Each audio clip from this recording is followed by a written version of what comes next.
In this week's market update, there's a spike in volatility as big derivatives bets on tech stocks are uncovered. Brexit is in the spotlight as the UK plays hardball and the pound takes a beating. And Goldman Sachs spells out why the bull market could have further to run.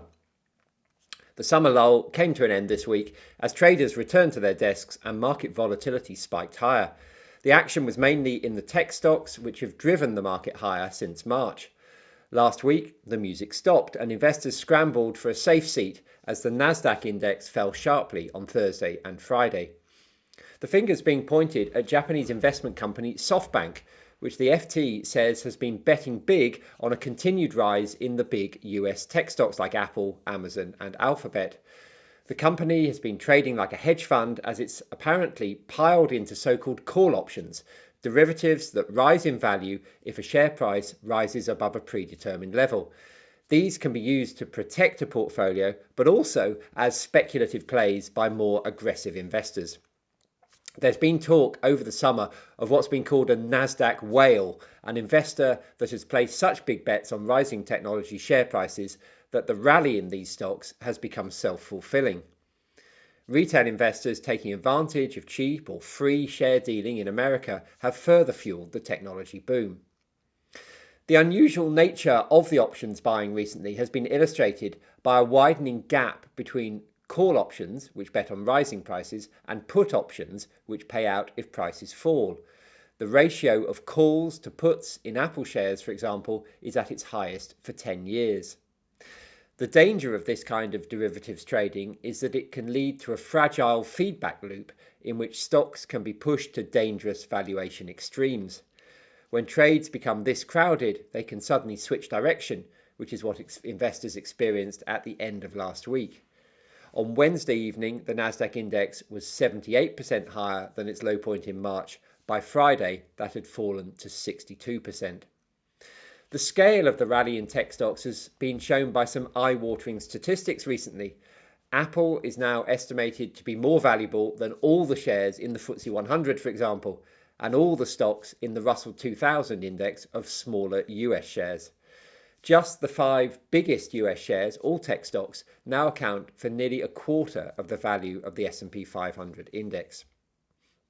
Despite the fall in share prices last week, some market watchers remain positive on the outlook. Goldman Sachs, one of the bull market's principal cheerleaders, recently set out 10 reasons why the rally still has room to run. These include the fact that we are in the first phase of a new investment cycle following a deep recession. This hope phase that starts a new cycle for the market is often the strongest, which explains why shares have rallied so fast since the spring. Goldman is also bullish on the prospect of a vaccine for COVID-19 being found sooner than expected. Its economists have also recently revised their growth forecasts higher. It thinks that central bank and government policy will remain supportive. Other reasons to be positive include the likely continuation of very low interest rates, which make investors more inclined to invest in risky assets like shares. Equities are also seen as a good hedge against inflation, which many experts think may be set for a return. Low interest rates also mean that shares are relatively cheap compared with bonds, as in many cases they offer a higher yield than the fixed income alternative. Finally, Goldman remains a believer in the digital revolution, which continues to transform the economy and which has helped technology stocks become the biggest beneficiaries of the pandemic. For this positive view to be proved correct, investors will need to overcome a long list of worries as the summer rolls over into autumn. The list is longer than ever this year. Top of it is the upcoming US presidential election, which is in the headlines again this week as talk of Russian interference returns to muddy the waters of the world's highest profile Democratic vote. Opinion polls still point to a likely victory for Joe Biden, but no one is ruling out a win for the incumbent president after Donald Trump defied the skeptics 4 years ago. Also high up the list of concerns on this side of the Atlantic is the prospect of a no-deal Brexit at the end of the year. The likelihood of this has risen this week after the UK government apparently threw down the gauntlet to the EU with the threat that Britain could rewrite the withdrawal agreement it agreed last year. The prospect of the UK backsliding on its promises has shocked many in diplomatic circles and threatens to destabilise talks which are due to resume this week. In particular, the government appears to be playing to the hard Brexiteers who continue to dislike the sections of the agreement which govern trade between Northern Ireland and the rest of the UK in a post-Brexit world.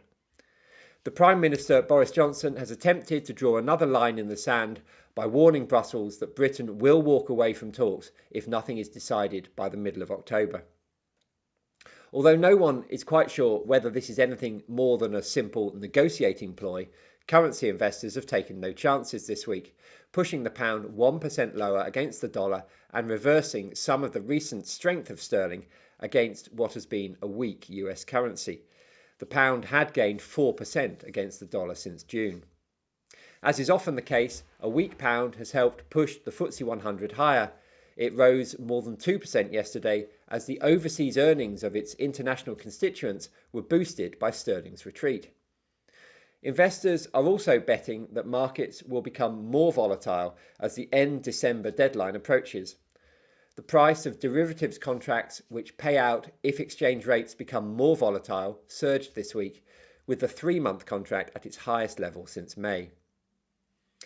In other markets, commodities have also retreated after a strong run. Copper, in particular, which is seen as a bellwether of economic activity, has fallen back after rising by 45% since March. Having reached a 2-year high last week of $6,830 a tonne, the price slipped to $6,775 by the end of the week. As with shares, the bulls remain convinced there's further to go. They point to rising demand in China, the world's biggest buyer of the metal, as manufacturing activity rises at its fastest rate there since 2011. Stockpiles are dwindling too, hitting a 15-year low on the London Metal Exchange. The oil price has also given back some of its recent gains. The price of crude dropped to its lowest level in more than a month after Saudi Aramco, the kingdom's giant state-owned producer, said at the weekend that it would cut prices on its shipments to Asia. Brent fell 1.7% on the news to just under $42 a barrel. There's once again little to watch out for on the corporate front this week, just a handful of company results here in the UK, including Morrisons, the supermarket chain, on Thursday. On the economic front, the key focus will be inflation data later this week in the US. Attention has shifted to the outlook for inflation in the wake of the recent Jackson Hole summit of central bankers, at which the Federal Reserve set out a new framework for monetary policy that will explicitly allow an overshoot of inflation above its 2% target in order to make up for long periods of undershooting in the past. The new approach puts much greater emphasis on the Fed's obligation to promote maximum employment, one of its 3 objectives alongside stable prices and moderate long-term interest rates. In the past, most famously under 1980s Fed Chair Paul Volcker, the focus was on price stability, even if that meant sacrificing jobs. Now it looks as if the Fed is looking to boost the jobs market, even if that means higher prices. In the short term, this is probably a sensible response to the COVID-19 pandemic. In the longer run, it remains to be seen how relaxed investors will be if inflation, the scourge of the 1970s, returns and hits returns.